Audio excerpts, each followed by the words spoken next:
Guys, I'll give you some idea how to recondition the turnbuckle. First of all, we take out the old grease by steel brush, and that's it. Clean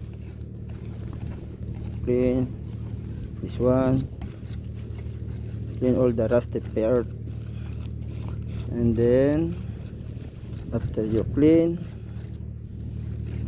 clean everywhere with rusty part like this. Now the second procedure, how to recondition. Put the oil like this,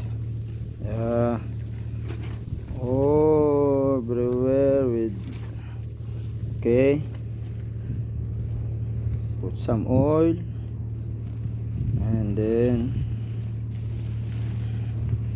that's it for the second process. Guys, that is the last procedure how to recondition the turnbuckle. Put the grease, all this rusty, okay, put all the grease like that, okay, and then that's it, guys. Thank you.